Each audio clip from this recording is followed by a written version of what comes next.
Restez vivant. 3 journées de réflexion qui se déroulent à Valorcine, village situé à la frontière franco-suisse, proche de Chamonix. Rester vivant. Il faut s'organiser. C'est que ça implique une action, ça implique une volonté de faire quelque chose. Est-ce que c'est de l'extrême face à la nature ? Qui est extrême face à la nature ou qui est extrême face à rester vivant ? Restez vivant. Ces 2 mots, rester vivant. Il faut d'abord être vivant, déjà, d'accord ? Symbiose en permanence. Avoir un autre regard sur tout ce qui est autour de toi. On vit tous les jours et on meurt qu'une fois. Là, rester vivant, c'est déjà vivre. L'essentiel, c'est pas tant d'être en vie, c'est d'être humain le plus important. Restez vivant. 3 journées d'ateliers, tables rondes et balades autour d'un thème durant la manifestation artistique La Nuit des Ours. Un espace-temps pour réfléchir, coopérer et explorer ensemble notre rapport au monde. Cette année, les journées Restez vivants étaient consacrées à la poursuite des réflexions introduites par le film La Fabrique des pandémies de Marie-Monique Robin, sorti en 2022. Durant 3 jours, une exploration de la biodiversité, du local au global, de la santé des écosystèmes à la santé humaine. Une programmation imaginée par Yumi Celia et Renaud Filippelli avec la participation de Camille Lécuyer. Table ronde. Coralie Amar, vétérinaire. Au cabinet conventionnel, j'ai découvert beaucoup de choses. J'ai découvert le métier de vétérinaire à la campagne. J'ai découvert aussi le métier d'éleveur que je ne connaissais pas du tout. Donc j'ai découvert un milieu vraiment tout nouveau. Et j'ai adoré ce que j'ai fait en fait. Aller voir les éleveurs, aller voir les vaches, soigner des vaches, des veaux, donner la vie à des veaux. Enfin voilà, c'était formidable. Et voilà, je regrette pas du tout tout ça. Mais par contre, au fur et à mesure que les années passaient, et ça s'est fait assez rapidement en fait, il y a eu un malaise qui s'est installé quoi.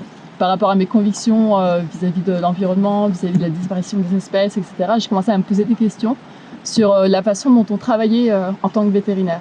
C'est-à-dire beaucoup d'utilisation de médicaments, d'antibiotiques, d'antiparasitaires, de vermicides, d'insecticides, de molécules qui en réalité sont biocides et en tant que véto, on a facilement tendance à faire pour soigner les animaux. Donc on se dit on va soigner des animaux, c'est plutôt positif. On va aussi aider des éleveurs, donc c'est plutôt bien. Mais à la fois, en fait, il y a des résidus. Ces résidus se retrouvent dans les excréments, dans les urines, voire dans le lait. Normalement, il y a des temps d'attente. Et dans l'environnement au final, en fait. Et donc, ça m'a posé question et un gros malaise de me dire, mais en fait, je fais un métier où je suis aux antipodes de ce que j'imaginais, quoi. Je suis en train de détruire l'environnement, de participer à détruire l'environnement et ça ne me convient pas du tout.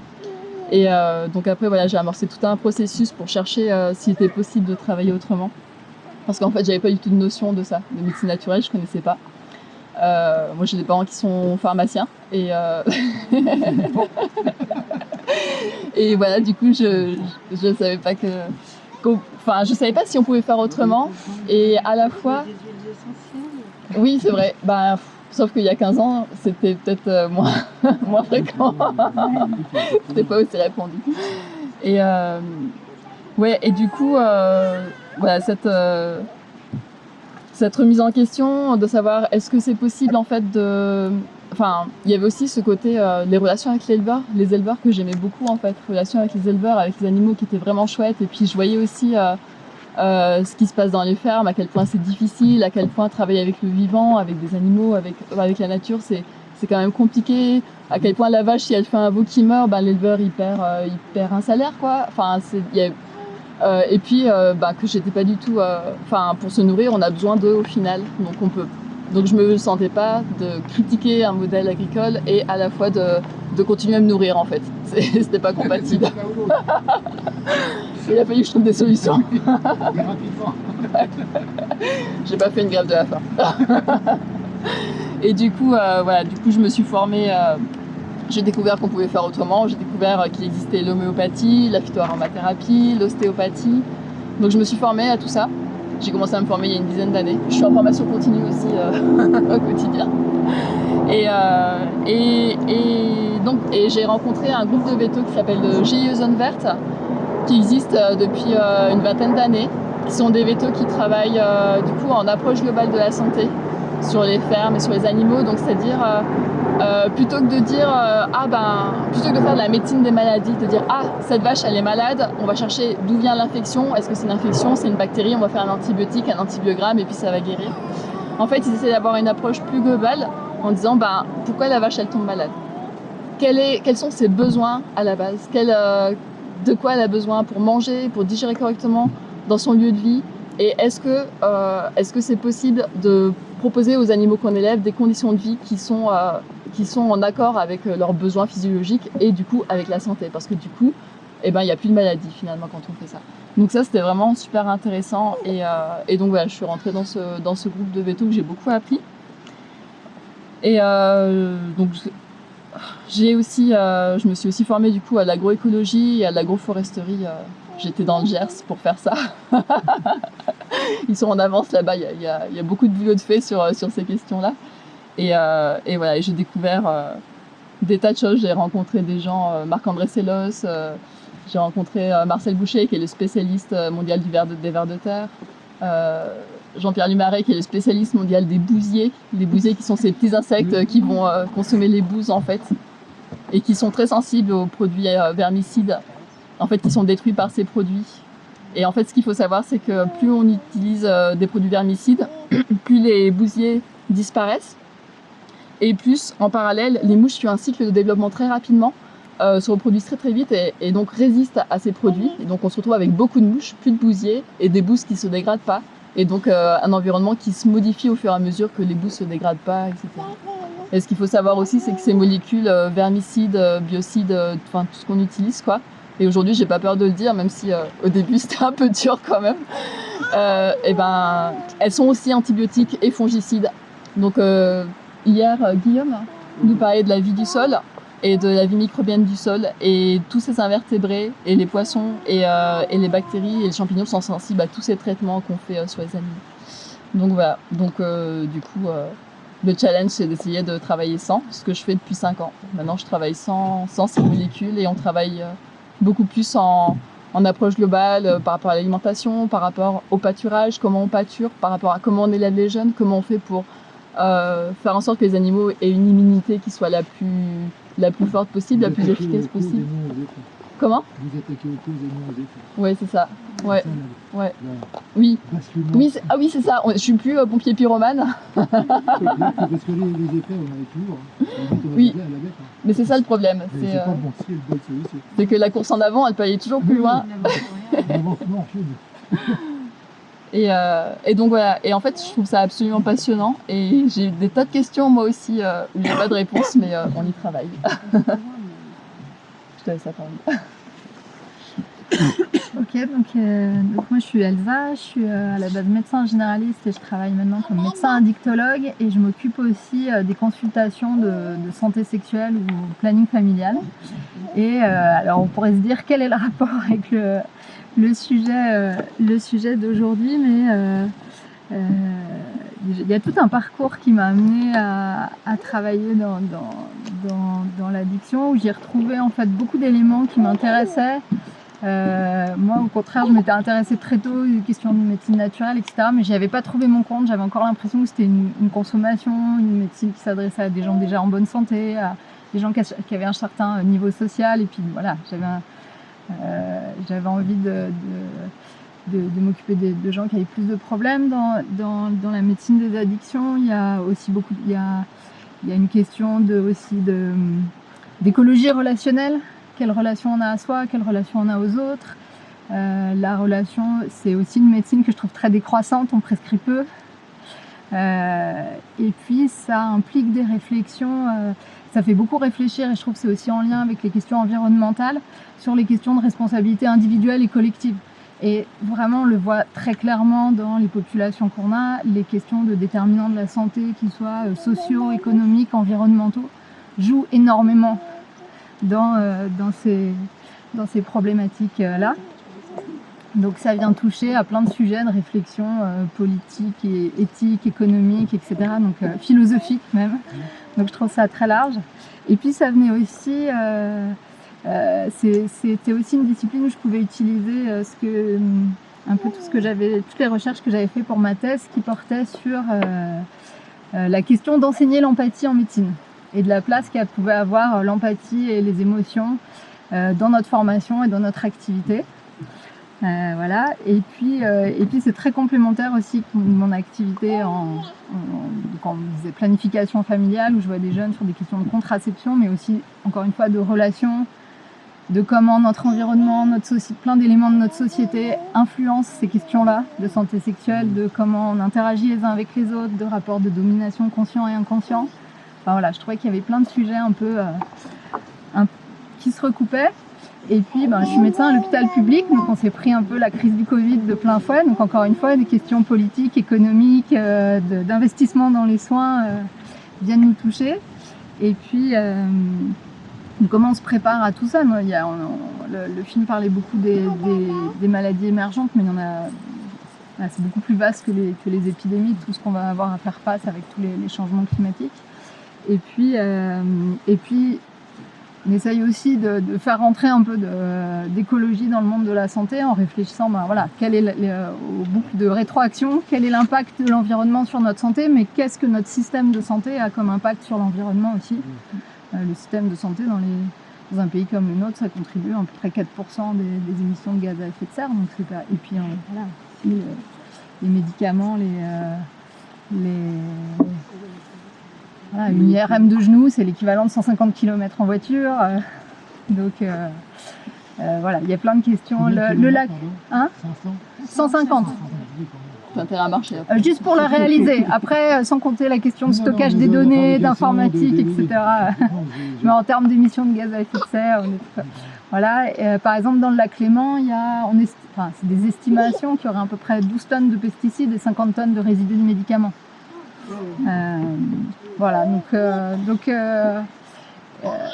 Donc l'idée j'avais dit au départ, je suis pas spécialiste ni des virus ni de l'épidémiologie, mais en fait finalement en réfléchissant, ça venait toucher à beaucoup de domaines.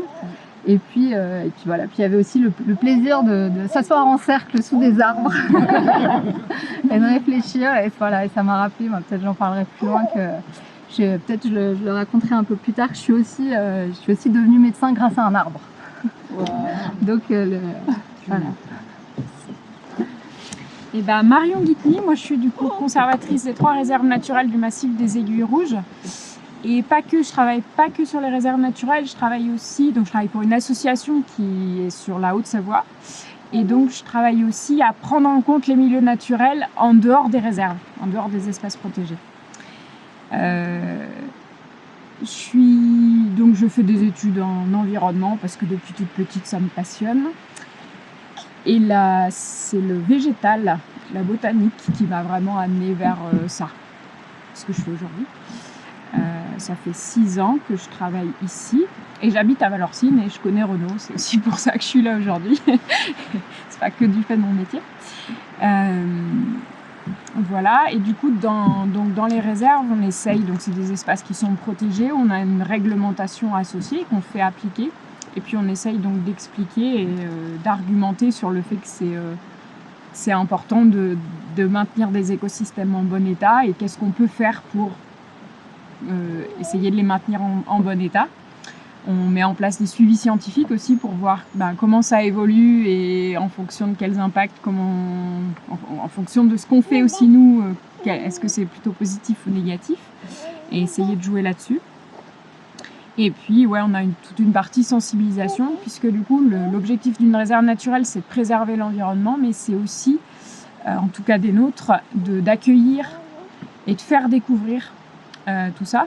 Et ce qui peut d'ailleurs agir sur la santé des gens, parce qu'on sait que le besoin de nature, c'est important pour notre propre santé. Et du coup, ça fait partie des objectifs. Et après le Covid, on l'a eu assez fortement. On a eu du coup une augmentation de la fréquentation en journée et aussi en soirée. On a beaucoup plus de personnes qui viennent bivouaquer, par exemple. Ils viennent passer la soirée dans la nature. D'où les règles nécessaires. Voilà, d'où les règles nécessaires. Forcément, on les martèle un peu en juillet-août. Là, c'est un peu le cœur de l'été. Donc, on est très, très occupé avec ça en ce moment. Mais après, il n'y a pas que ça qui nous occupe. On essaie de faire en sorte d'intervenir le moins possible et de laisser ce qu'on appelle en libre évolution la plupart des milieux, la plupart des espaces, alors pas tous. Il y en a certains, il y a un alpage, celui-là on choisit que les troupeaux viennent pâturer tous les ans, mais il y a des secteurs où on choisit de ne pas intervenir pour observer aussi comment ça se passe, et puis parce que peut-être que de ne pas intervenir ça peut avoir pour plus tard, peut-être qu'on se dira que c'était vraiment une bonne solution aussi, on ne sait pas. Voilà. Ce que je peux dire. Ouais, c'est bon. C'est bien. Allez, merci. C'est déjà assez long. Ouais. Et donc, on va commencer par parler de écosystème et biodiversité. Est-ce que toutes les trois, vous pourriez nous donner une définition de écosystème, biodiversité? Est-ce que vous auriez la même parce que vous avez des parcours différents?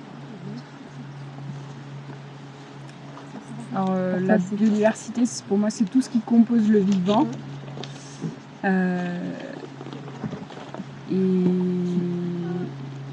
C'est toutes les espèces qui vont nous entourer et qui vont former ensuite plusieurs écosystèmes. Donc, la biodiversité, c'est vraiment l'ensemble, et pour moi, l'écosystème, ça va être une forêt et toutes les interactions qui peuvent se passer dans une forêt, mais qu'on va séparer, par exemple, d'un lac donc ça va être une autre sorte d'écosystème qui va avoir sa biodiversité souvent propre, donc avec ses espèces et toutes les interactions. Et là, tout ce qui est interaction, c'est justement l'écologie, parce que à la base, le mot écologie, c'est la science des écosystèmes, en fait. C'est de la science des interactions, justement, entre tous les éléments qui composent le vivant, et même avec son milieu non vivant. Et du coup, Elsa, est-ce qu'on peut parler du corps humain comme d'un écosystème? Il y a un écosystème du corps humain, on abrite à peu près, je crois, il me semble que les bactéries, virus et champignons qu'on abrite, je crois que c'est à peu près 2 kilos. En tout cas, c'est plus de cellules que de cellules du corps humain. Donc sur notre peau, dans notre tube digestif et dans la flore vaginale. Donc tout ça s'est construit un peu en relation avec notre environnement, avec les animaux d'élevage, avec... c'est transmis lors de l'accouchement. Donc il y a l'écosystème aussi des relations entre les organes, et puis mais sans l'isoler, il ne peut pas fonctionner en dehors de l'environnement dans lequel il est. Enfin, notre médecine elle est basée sur Hippocrate. Hippocrate, c'était l'alimentation, c'était la première médecine, et puis aussi la même chose que ce que tu fais, un peu l'étude de l'environnement dans lequel on est. Donc il ne faudrait pas que cette vision de l'écosystème, ça soit vu comme quelque chose de fermé, parce que il y a beaucoup d'interactions, et voilà, moi le mot qui me venait un peu, qui était le fil conducteur, c'était cette notion d'interdépendance sans arrêt. Et puis notre corps, on sait que même notre système génétique est très influencé par tout ce microbiote, par tout le vivant qu'on a rencontré, et est très influencé aussi par notre environnement. On a l'impression que les gènes, c'est un code barre qui va être lu toujours de la même façon, alors qu'on a montré que notre environnement matériel et relationnel, par exemple les facteurs de stress ou autres, vont influencer la façon dont notre génome va être lu et utilisé par notre corps. Il y a des questions aussi de plasticité cérébrale, comment notre cerveau a été façonné à un certain moment de l'évolution, et puis comment il est confronté maintenant à un autre environnement. Et puis cette notion que le tout est toujours plus que la somme de ses parties, quoi, contre l'illusion d'une technologie qui va venir réparer un endroit, etc. Quand il y a une citation de John Muir, qui était ce naturaliste qui a un peu développé les grands parcs nationaux aux États-Unis, qui dit « Lorsque nous essayons d'isoler un élément, nous découvrons qu'il est lié par 1000 fils invisibles qui ne peuvent être rompus à tout ce qui existe dans l'univers. » Et voilà, il y a vraiment cette question-là.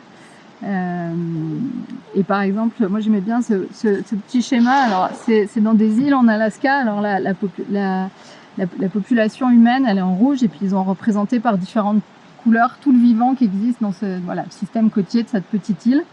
Et puis on voit pas toutes les interactions entre eux. Et puis là, en couleur, il n'y a que les éléments de cet écosystème qui interagissent directement avec les humains, qui leur servent à se nourrir. Et si on rajoute juste le deuxième lien, le lien d'après, on retrouve à nouveau l'ensemble de l'écosystème. Donc on voit que chaque petite variation d'un élément, du plus petit au plus grand, va interagir avec tous les autres. Donc, je te laisse faire. Puis après, il y a la question un peu qu'on a conceptualisée sur le terme de service écosystémique. Peut-être j'en reparlerai un peu après. J'aime beaucoup ta définition du coup d'écosystème. En fait, pour moi, l'écosystème, c'est quelque chose qui est dynamique et qui bouge tout le temps. C'est jamais fixé. C'est une somme d'interactions entre tous les êtres vivants qui peuplent la planète, en fait. Et je dirais même, on vit dans un écosystème qui est l'écosystème de la Terre. Et nous faisons partie de cet écosystème, en fait. Et du coup, il faut qu'on en prenne conscience parce que nos actes interagissent. On interagit en permanence, exactement comme tu dis, en fait. Exactement comme tu dis avec ça, quoi. Et voilà, donc du coup, un écosystème, ça peut être du coup une planète avec ses différents écosystèmes forestiers, écosystèmes marins, écosystèmes des lacs, écosystèmes des prairies, écosystèmes tropicaux, écosystèmes arctiques, enfin tous les écosystèmes qui coexistent ensemble. Et il y a des animaux qui font les liens dans tous ces écosystèmes aussi, les oiseaux principalement, qui font des grandes migrations à travers la planète, les poissons aussi. Et en fait, alors du coup, en fait, ça me fait penser dans cette histoire de pandémie et d'hommes qui voyagent de plus en plus souvent en avion et qu'en fait, ça fait des millions d'années que les animaux font ça, qui font des migrations et qui transportent des microbiotes d'un endroit du monde à un autre endroit du monde, en fait, mais que jusqu'à présent, ça se passait pas trop mal. Que juste, on accélère un peu le processus, quoi. Et un écosystème, ça peut être aussi, on peut le voir à l'échelle de l'individu, comme tu disais, un individu avec son microbiote interne, intestinal, avec son microbiote cutané, son microbiote au niveau de différentes muqueuses, des voies respiratoires, des voies génitales, etc. Et voilà, et en fait, l'écosystème va aussi évoluer, comme je disais, c'est un truc dynamique qui va beaucoup évoluer en fonction des conditions du milieu. Quelle luminosité, quelle quantité d'air, d'oxygène, si on est sous le sol ou pas, quelle quantité d'humidité ou d'eau carrément, quelle température, tout ça, ça va influer. Et ça me fait aussi, du coup, ça me fait rebondir sur l'atelier qu'on a eu hier en forêt, du coup, où on parle de ces épicéas qui ont été plantés massivement, qui étaient adaptés jusqu'à un certain moment à cet écosystème, enfin qui ont survécu jusqu'à un certain moment, et là on voit qu'on est sur un point de bascule et que l'écosystème est en train de se modifier du fait des conditions du milieu et que du coup les maladies apparaissent, etc. C'est vraiment quelque chose de dynamique. Et ça me fait penser aussi qu'elle disait, et on constate de plus en plus que les forêts manquent de bois, les forêts sont de plus en plus jeunes, et qu'effectivement ce scolyte finalement il ramène du bois mort dans la forêt, et que ce scolyte qui est donc quelque chose qu'on considère de pathogène, qui vient remettre un équilibre dans un écosystème que nous on a déséquilibré pendant quelques décennies. C'est ma vision de l'écosystème. Et puis il profite à beaucoup d'espèces, le scolyte, au final. Hein. Oui, c'est vrai.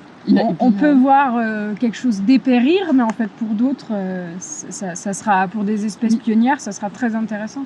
Et ces notions de dynamique, elles sont très importantes. Et malheureusement, c'est encore assez tardif. Hein. Comme moi je vous ai dit, mon poste, c'est conservatrice. On ne conserve plus la nature. Non. C'est obsolète, ça. Non, juste on arrête de la détruire. Ouais, voilà. Mais on la préserve. Encore le mot préserver, c'est prendre en compte l'évolution. Alors que conserver, ça veut dire on veut garder l'état tel qu'il est, cet état-là. Et en fait, faut pas. Enfin, c'est illusoire, en fait. Ça me fait penser, en agriculture, on a des gros problèmes avec des espèces qu'on dit ravageurs parce qu'elles vont s'attaquer aux cultures, du coup. On n'aime pas les limaces, souvent, parce que les limaces, elles viennent manger les végétaux qu'on essaye de faire pousser. Les limaces, en fait, elles viennent manger des végétaux qui sont malades et elles viennent aussi réensemencer le sol avec des bactéries et des spores de champignons. Donc elles ramènent aussi de la biodiversité, au final. Elles essayent toujours de ramener un équilibre. Et les campagnols, c'est un peu pareil, mais avec la vie du sol, dans le sol et tout.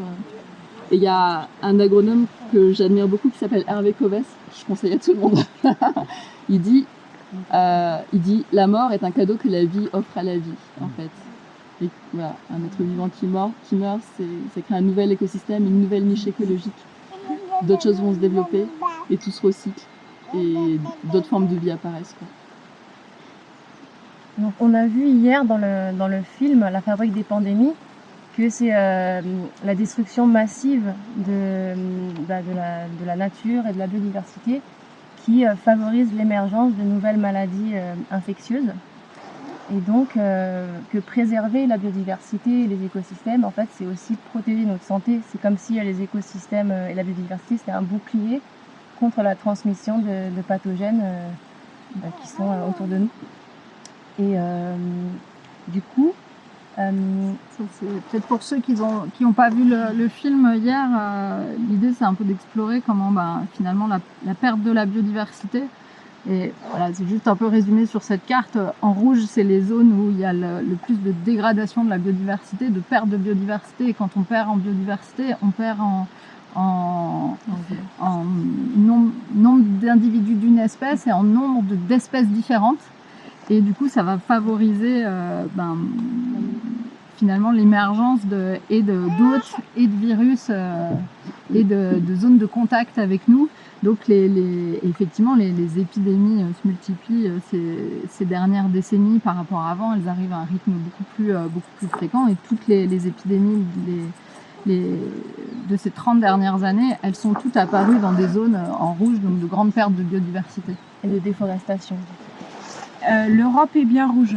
Parce que on a un peu tendance à penser toujours milieux tropicaux, mais en termes de milieux impactés, je pense qu'on est assez... Et donc, qu'est-ce que c'est un écosystème en bonne santé Un écosystème en bonne santé, c'est celui où il n'y aurait pas une espèce qui va prendre le dessus sur d'autres, ou au point d'influer tout le reste. Toutes les autres espèces. Donc ça peut être une petite espèce comme une grande espèce. Et donc ouais, c'est ça. En fait, c'est un écosystème avec un certain équilibre. Alors, un certain équilibre, mais avec une dynamique quand même. Donc c'est pas évident à mesurer déjà. Comment le savoir? Ça dépend de chaque écosystème. Ça dépend de pas mal de facteurs. Il y a pas une notion de temps aussi. Par exemple, ce matin, Xavier qui nous parlait de la renouée du Japon, en fait, qui vient se mettre sur, donc, qui est considérée comme une espèce invasive, mais en fait, elle vient régénérer le sol pour que après la vie puisse reprendre, parce que c'est un sol qui est pollué avec des métaux lourds. Elle régénère le sol, elle purifie le sol, enfin, elle ne le purifie pas, mais elle enferme ces métaux lourds au fond, en recréant de l'humus, de la matière en fait. Et après, la renouée disparaît naturellement, laisse la place au reste, en fait elle se rendort. Mais c'est ça, c'est parce qu'au départ, l'écosystème quand même était dégradé. Il était déjà en mauvaise santé. Après, ils ont effectivement une bonne capacité de résilience, avec des espèces qui vont intervenir pour remettre l'écosystème en meilleur état. Et la notion de temps, elle est importante parce que du coup, si on dégrade très vite et qu'en plus on laisse pas le temps à la régénération, et ben là il va rester dégradé pendant un moment. Et quel est le point de bascule de non-retour? Est-ce qu'il y en a un? Où est-ce qu'il est? Ça va dépendre des milieux. Plus on est en milieu extrême, plus c'est sensible, c'est-à-dire que plus on est en altitude, plus on est dans des milieux avec des conditions écologiques extrêmes, moins on a d'espèces. Souvent, si on fait le décompte, souvent on en a peu. Mais à la fois, là, le point de bascule, il peut arriver super vite.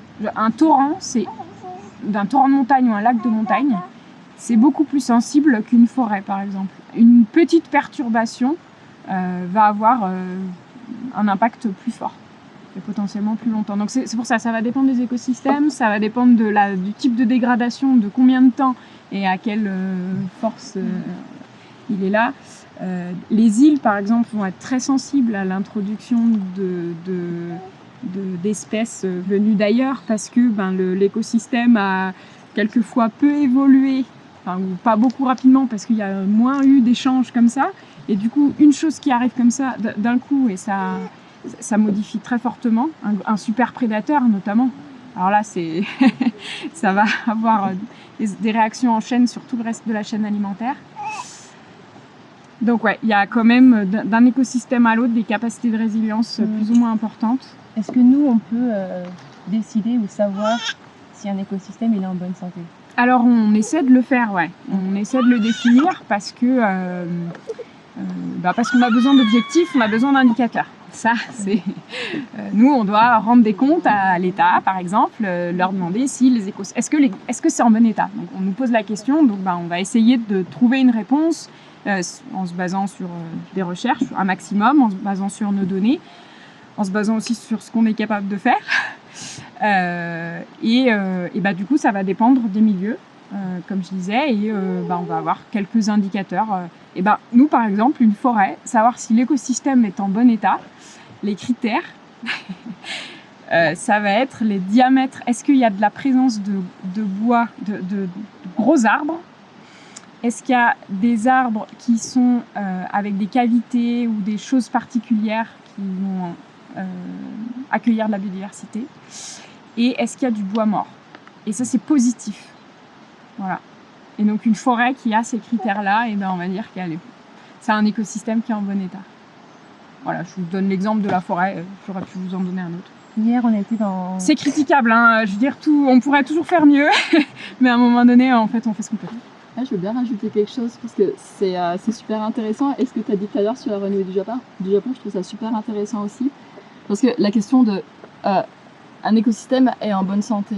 Mais la bonne santé pour qui, en fait, du coup? Parce que si c'est la bonne santé pour nous, effectivement, du coup, voilà. Mais si c'est la bonne... En fait, du coup, ça fait un écosystème qui est en mauvaise santé, avec des individus malades qui meurent. Il y a une nécessité de régénération naturelle. Et en fait, c'est aussi un écosystème normal qui va s'occuper de ça. Qui va s'occuper de dégrader et de recycler les nutriments qui sont disponibles, la matière, etc. pour recréer quelque chose de nouveau derrière, en fait. Et du coup, mais sauf que c'est des écosystèmes qui sont pas favorables pour nous, pour notre vie à nous, en fait. Et ouais, mais après, moi, du coup, ça pose la question de bonne santé ou pas, d'où on se place. Ouais. Après, quand on voit la forêt, présence de bois mort, c'est positif. Oui. Pour l'homme, c'est pas forcément très intéressant du bois mort. Ouais. Donc là, moi, ce que je dis, c'est les critères que les écologues ont définis pour définir les milieux. Voilà, c'est une vision d'écologue. Elle peut être différente dans d'autres, et voilà, et c'est en constante évolution parce que y a des chercheurs qui vont trouver un autre truc et ça va changer. Mais voilà, comme on a besoin d'indicateurs, à un moment donné, on est obligé d'essayer de trouver une grille et d'y répondre.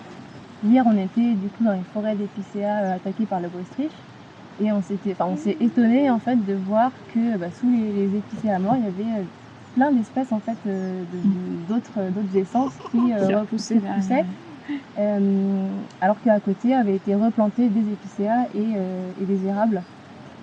Et donc on s'est dit que c'était plutôt positif qu'en fait, à partir d'une forêt monospécifique, on voit quand même qu'il y a d'autres essences qui repartent. Après, ça c'est Guillaume qui nous en a bien parlé hier aussi, en disant que l'épicéa, en fait, il avait besoin d'une certaine qualité de sol, qu'il avait épuisé et que du coup les premières espèces qui allaient revenir, ça n'allait pas être l'épicéa, mais que d'ici une cinquantaine d'années, l'épicéa allait pouvoir recoloniser parce que le sol aura récupéré la matière qu'il avait besoin pour pouvoir grandir. Mais peut-être qu'il n'y aura pas que des épicéas du coup. Le couvert forestier aussi, c'est pas une espèce pionnière pour l'épicéa. Il vient après. Et d'ailleurs, ici, c'est hyper typique, c'est que le mélèze est une espèce pionnière et c'est pour ça qu'on a vraiment beaucoup de mélèzes. Alors qu'ici, on n'est pas dans le climax. Donc le climax, c'est le mot qu'on utilise pour dire si on n'y touche pas, comment le milieu évoluera. Aujourd'hui, dans 50 ans, ça sera notre climax. Et là, le climax, ce serait une épicéa, donc une forêt d'épicéa, comme ce qu'on a derrière, mais au-dessus, en fait, on a vraiment beaucoup de mélèzes. Parce que ça a été c'était exploité, c'était du pâturage, et du coup, ce qui a repoussé derrière, c'est du mélèze, c'est pas de l'épicéa. Il n'a pas été amené. Alors, il a été très très probablement,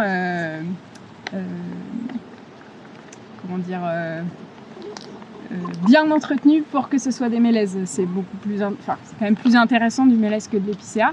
Ça se vend mieux, et puis pour faire des chalets, il n'y a pas besoin de le traiter, etc. Mais il y a quand même, c'est pas du tout surprenant que des mélèzes repoussaient après l'exploitation du pâturage. Donc alors, on l'a peut-être aidé, mais voilà, c'est pas si surprenant. Et là, on est plutôt favorable à ce que le mélèze reste, parce que y a pas mal de questions qui se posent sur les épicéas. avec le changement climatique et la disponibilité en eau, parce qu'il ne va pas chercher très loin l'eau, alors c'est un peu pénible. Voilà, des questions qui se posent, et du coup finalement une forêt de mélèze, même si c'est pas le climax, mais en tant que conservatrice de la réserve naturelle, on va dire que je suis contente d'avoir une forêt de mélèze. Voilà. mieux que de rocher. Si ça évolue, hein, mais aujourd'hui je suis contente. Des salamandres dans les lacs chez eux? Alors il y a des tritons alpestres, il n'y a pas de salamandres. Ah, ce sont des tritons. C'est des tritons alpestres. Il y en a encore, oui. Ouais. Est-ce que la question de la bonne santé, c'est pas tout simplement en fait dans le terme de biodiversité, est-ce que c'est pas effectivement le nombre d'espèces qu'on inventorise sur 1 km², 10 km²? Ça dépend parce que, comme je disais, certains écosystèmes vont être très pauvres, mais naturellement pauvres. En nombre d'espèces, on n'a que 5 espèces. Mais attention, pas n'importe lesquelles. Là, si tu en enlèves une, c'est catastrophe. Là, ça peut être catastrophe. Vous pensez-vous pas que les réserves naturelles sont en fait une erreur de réglementation? Alors, pourquoi je vous dis ça? C'est peut-être communicateur. Non, En mais... réalité, à partir du moment où on vous dit je protège ça, tout ce qu'il y a autour, on fait un désert. C'est une façon de se donner bonne conscience. Des réserves naturelles, on voit bien que le gaz de schiste, ils font des dégâts. Ah non, mais... Des fois, c'est même juste à côté. Les politiques, de manière générale, sur les espèces protégées, il y a une grande partie de ça. L'origine de celle-ci, c'est parce que les domaines skiables s'étendaient, et à un moment donné, il y en a certains qui se sont dit oh là là, jusqu'où on va? Est-ce qu'on a les moyens de stopper ça? Et ils ont trouvé cet outil-là, et ils l'ont fait. Ce qui, aujourd'hui, on peut s'en réjouir parce qu'on ne sait pas jusqu'où ça serait allé. Mais oui, c'est clair que c'est quelque chose où, du coup, on va comme surprotéger. On pourrait faire encore plus, mais surprotéger certains endroits pour pouvoir faire tout ce qu'on veut à côté. Hein. Mais faut en être conscient. Hein. J'en suis ça crée des déséquilibres de toute façon. Et ça, alors des déséquilibres, je ne sais pas si, du coup, on protège trop d'un côté. Moi, ça je le crois pas. Mais par contre, on va occuper les écologues à s'occuper de la réserve naturelle pendant qu'on fait tout ce qu'on veut à côté. Ça, c'est... Ce qu'on a vu hier dans le film, c'est que c'est surtout la fragmentation en fait, des habitats naturels des animaux qui fait que des animaux qui ont besoin par exemple d'un grand territoire pour se nourrir, et s'il y a une route qui le traverse, s'il y a des sols qui sont bétonisés, ils ne peuvent plus survivre dans cet environnement-là. Et c'est ça qui déséquilibre les écosystèmes et qui fait que du coup le bouclier que faisait la biodiversité par rapport aux maladies qui pourraient nous être transmises n'est plus possible. Il est fragilisé. Ouais. Quoi. C'est un gros... Non, oui, je sais ce que tu as dit à peu près, mais c'est dans un territoire fragmenté, il y a beaucoup moins d'espèces. En fait, ça part du principe qui est assez paradoxal, c'est que plus il y a d'espace, plus il y a d'espèces, plus il y a de pathogènes. Or, justement, ça nous protège. C'est ce que tu as expliqué dans le film. Donc, en fait, il existe des réservoirs de virus qui ne sont pas compétents parmi les animaux, c'est-à-dire qu'ils ne vont pas transmettre le virus. Et si dans un territoire fragmenté, il existe des espèces, plutôt des espèces généralistes et des espèces qu'on appelle opportunistes et les espèces spécialistes. Donc en fait, s'il n'y a pas cette espèce de barrière avec des espèces non compétentes qui vont être infectées par le virus mais qui ne vont pas le transmettre, en fait, cette barrière est protectrice. Et dans un habitat fragmenté, les espèces, je ne sais pas, je dis bêtises, les espèces non compétentes diminuent au profit des espèces généralistes. Parce que les spécialistes, en fait, plus il y a d'espèces, plus il y a d'espèces non compétentes. Et il y a aussi le fait que dans les espaces fragmentés, c'est souvent des espèces compétentes. Il se trouve que ce sont des espèces compétentes qui s'adaptent le mieux parce qu'elles sont généralistes et elles peuvent aller partout. Pour le cas type d'école pour l'effet d'illusion, c'est la maladie de Lyme avec les tiques. Et parce que, pour comprendre, c'est que la tique, c'est le vecteur. Et la tique va piquer des animaux qui peuvent porter, enfin qui peuvent transmettre ou non le virus. S'il y a énormément d'espèces que la tique peut piquer, 10 sortes de souris, Le réservoir. voilà, et ben elle peut en piquer une, piquer quelqu'un après et ne pas transmettre la maladie. Si en fait il n'y a plus qu'une seule espèce qui se trouve qu'elle porte la maladie, bah, la tique elle va piquer cette espèce-là et automatiquement transmettre le virus, ou la maladie, pardon. Et c'est ça qu'on appelle l'effet dilution, c'est le principe clé qui était expliqué dans le film d'hier. Ce en quoi, en fait, une biodiversité avec beaucoup d'espèces... ça dilue la transmission, la possibilité de transmission de maladies. Alors qu'on fait tout le contraire, hein, puisque hop, on élimine pour faire, en pensant qu'on va avoir moins de pathogènes et que ça va être mieux. Par rapport à cet effet dilution et cet effet barrière biodiversité, est-ce qu'il n'y a pas aussi un phénomène dans un écosystème en équilibre? Donc en équilibre, il y a des végétaux, des animaux, des bactéries, des champignons. Les uns mangent les autres et il y a toujours des super prédateurs qui régulent. Et qu'en fait, dans nos écosystèmes anthropisés où on a fait disparaître les grands prédateurs, du coup, les espèces généralistes peuvent aussi se multiplier et que du coup, ça génère forcément de la concentration d'animaux, de la concentration de déjections, du fait que l'homme aussi concentre beaucoup de choses. Et du coup, une augmentation du risque de propagation des maladies dans des écosystèmes humains, quoi. Justement, pour parler de grands prédateurs, il manque quelqu'un aujourd'hui avec nous, c'est Louise Mouton, qui est chargée du programme Entre chiens et loups de WWF France et qui s'occupe d'un travail de médiation pour faciliter le retour du loup en lien avec les éleveurs pour que ça se passe dans les meilleures configurations possibles.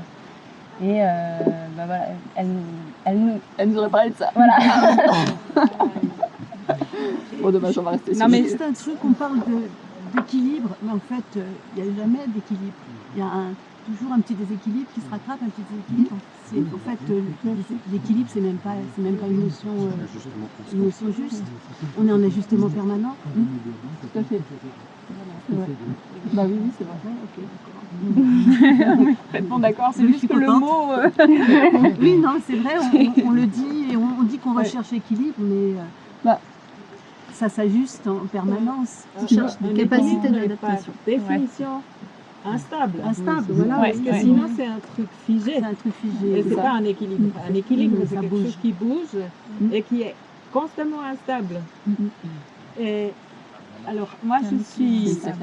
quand je vous entends parler des écosystèmes et que ça doit se réguler et qu'il n'y a pas des bons et des mauvaises espèces, la renouée du Japon, ouais, les choses doivent se réguler, ça me fait penser, moi je suis psychiatre, et ça me fait un peu penser comment certaines personnes conçoivent actuellement le fonctionnement de l'esprit humain ou la bonne santé psychique.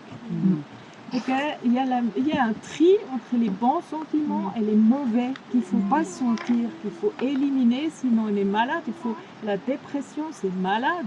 La tristesse, le deuil, c'est malade. Dans les nouvelles, la dernière classification internationale, le deuil pathologique, ça commence 2 semaines après le décès. Si on ne s'est pas remis, on va au boulot, on est en forme. C'est une maladie, il faut prescrire des antidépresseurs. Alors qu'il y a une autre conception de la santé humaine, c'est justement d'être en équilibre et accueillir ce qui vient. Il y a un psychanalyste qui dit mais les gens qui se dépriment jamais, ils sont probablement plus malades que ceux qui se dépriment de temps en temps. Parce que la dépression, c'est aussi un moment d'élaboration, d'éliminer des choses, d'être en crise, de reconcilier. Ça peut aussi, comme dans un écosystème où il y a des tâches, où les arbres sont morts, il y a d'autres choses qui repoussent, l'esprit humain, on peut le concevoir pareil. Il y a des moments de vide, de dépression, et on regarde ce qui repousse. Ça peut aussi être un renouvellement. Mais ce que vous dites là sur un peu les deux visions de la nature, je retrouve dans le champ de la psychiatrie, par exemple. Qu'est-ce que c'est la santé psychique? C'est intéressant. Et même, qu'est-ce que c'est que la définition de la santé en général, elle reprend cette notion et elle a évolué de plus en plus vers ces notions-là, parce qu'on est parti de la définition un peu utopiste de l'OMS. C'est un état de complet bien-être physique, social, moral. Bon, voilà. Ça vient aussi faire réfléchir comment on définit le bien-être. Enfin, il y a vraiment ces deux idées. Maintenant, on la redéfinit un peu plus dans être capable d'interagir avec son environnement et de s'adapter. Ça, c'est une des définitions de la santé. C'est pas juste l'absence de maladie.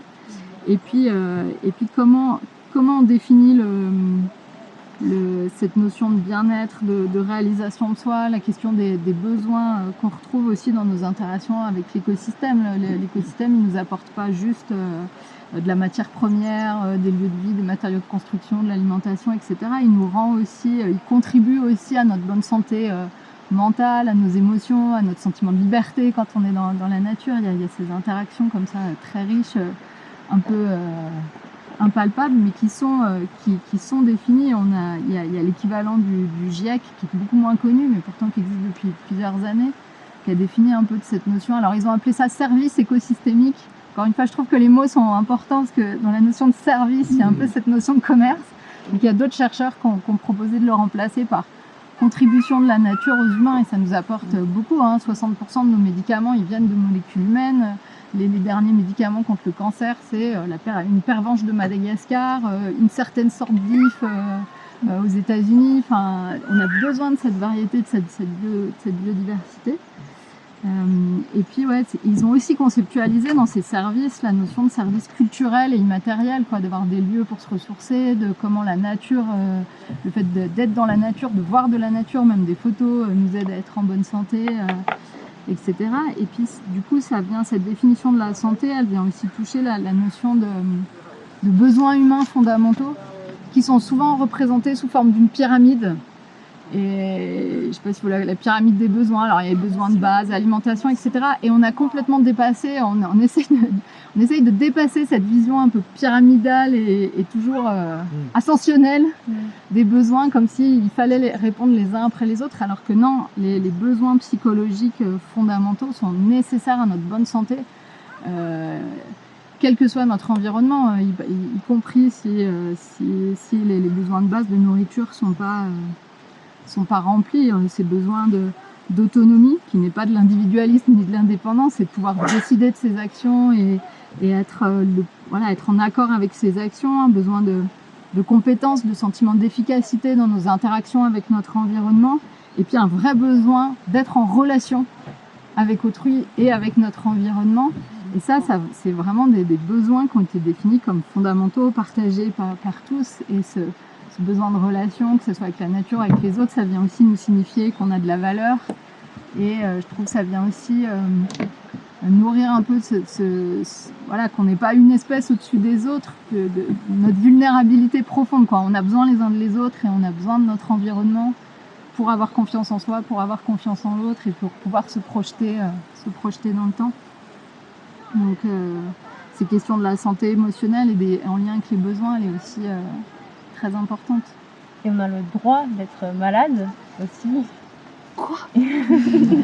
Parce que oui, mais il y a aussi beaucoup de... on l'a vu, il y a aussi beaucoup de déterminants sociaux à la santé. L'absence de maladie, l'accès à un système de soins, c'est un tout petit aspect. Mais l'accès à la nourriture, mais aussi l'accès à un environnement respectueux de notre genre, de notre identité, de nos idées, de notre couleur de peau, etc. Ça fait partie de la bonne santé. Enfin, tout ça, c'est des déterminants qui ont été conceptualisés, où on voit que la question de la maladie, elle n'est pas que individuelle aussi. Il y a aussi tout un champ social. Ça, c'est vraiment la vision globale de la santé, l'approche One Health, qui prend en compte tous ces facteurs, parce que tout est interconnecté. Alors que souvent, on a l'impression que quand on est malade, on va chez le médecin et puis il nous faut des antibiotiques et on surprescrit des antibiotiques et des anti-inflammatoires et tout ça. Ça vient d'où Ça vient d'où? Ça vient d'où? Je crois que j'étais pas encore née en fait. Ça vient de la période du milieu du XXe siècle, quoi. Il y a quand même une période un peu agitée au XXe siècle, avec 2 guerres mondiales, beaucoup de maladies, beaucoup de détresse. La tuberculose aussi, qui est une maladie d'origine animale, une zoonose. Des maladies qui étaient vraiment compliquées et dont les gens mouraient. Et puis l'arrivée des antibiotiques, en fait, qui étaient... à l'époque, c'était magique, quoi. Enfin, c'était magique. On sauvait des vies avec les antibiotiques, quoi. Et en fait, ce qu'on s'est pas rendu compte, et ce que moi je vois dans mon quotidien, je soigne des animaux en élevage, et donc les animaux en élevage, on leur fait aussi des antibiotiques. Et en fait, l'antibiorésistance apparaît très très vite, quoi. Là aujourd'hui, on est peut-être 50-60 ans après cette période où l'antibiotique était roi, était magique, et aujourd'hui, il y a des antibiorésistances à beaucoup de microbes. Les pires antibiorésistances, elles sont dans les milieux les plus propres et les plus stériles. C'est les hôpitaux, c'est le staphylocoque doré, voilà. On en trouve aussi dans les fermes. Et en fait, ce que aussi je vois à travers l'usage de ces molécules, c'est un affaiblissement de la santé des animaux, de leur capacité à répondre à une infection, de leur capacité à s'adapter. Parce que les antibiotiques, ils sont aussi large spectre en fait. On n'utilise pas un antibiotique pour le staphylocoque, quoi. On utilise un antibiotique large spectre qui va dégommer tout, y compris les bonnes bactéries, quoi. Ouais. Alors pas tout, mais du coup, là, l'écosystème interne doit se régénérer. Et ça peut prendre du temps aussi. Mais en fait, ça impacte beaucoup de choses parce que ces microbes qui sont très diversifiés dans nos intestins, ils font aussi barrière face aux pathogènes, quoi. Les pathogènes, ils sont toujours présents chez tout le monde. Mais quand on perd de la diversité bactérienne et quand on déséquilibre le milieu, il y a des bactéries qui vont venir se nourrir des déchets. Et les déchets, c'est des bactéries protéolytiques, c'est des bactéries qui peuvent poser des problèmes. C'est des colibacilles, Escherichia coli, salmonelle, toutes ces bactéries qui peuvent se développer, du coup, qui ont le champ libre en fait, parce que l'animal n'a plus sa flore bactérienne protectrice. Parce qu'en plus, les bactéries salmonelles et tout ont les bonnes conditions pour se développer. Et parce que dans la flore microbiotique intervient aussi dans la stimulation de l'immunité. Et on a des bactéries qui sont en constante interaction avec nos cellules intestinales et qui vont stimuler les centres d'immunité, moduler l'inflammation, etc. Et en fait, si ces bonnes bactéries sont dégommées à cause des traitements ou des conditions, voilà, ça peut être plein de choses, ou des polluants aussi des fois. Et du coup, il n'y a plus cette barrière, donc on va voir apparaître aussi des maladies dites immunitaires, des maladies auto-immunes, des problèmes d'allergie de plus en plus fréquents, des choses comme ça, qui sont en lien avec un déséquilibre du microbiote. Et du coup, ces antibiotiques, pour moi, c'est vraiment hyper grave. Alors je sais que des fois, on ne peut pas s'en passer, mais en fait, ils fragilisent vachement les humains et les animaux qui les utilisent. En plus de polluer l'environnement, ce qui était mon problème au départ. En plus, ça affecte la santé globale des troupeaux, quoi. Donc on a une perte du microbiote et de ces bactéries symbiotiques et on a une altération de l'immunité des animaux. Et donc on n'a plus l'effet compétition, on perd de l'immunité et on a tendance à mettre en place ce que l'État appelle des mesures de biosécurité. Ça n'a rien de bio. Ça n'a rien de bio. L'idée, c'est de protéger les animaux des bactéries qui sont à risque pathogène pour les humains ou à risque pathogène pour les animaux pour des raisons économiques.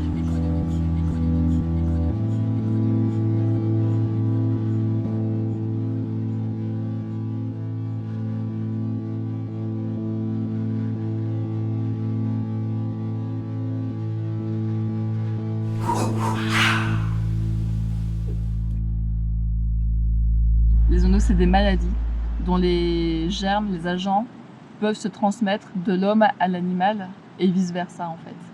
Comme on est en interaction avec notre environnement, on partage des microbes avec ce qui nous entoure.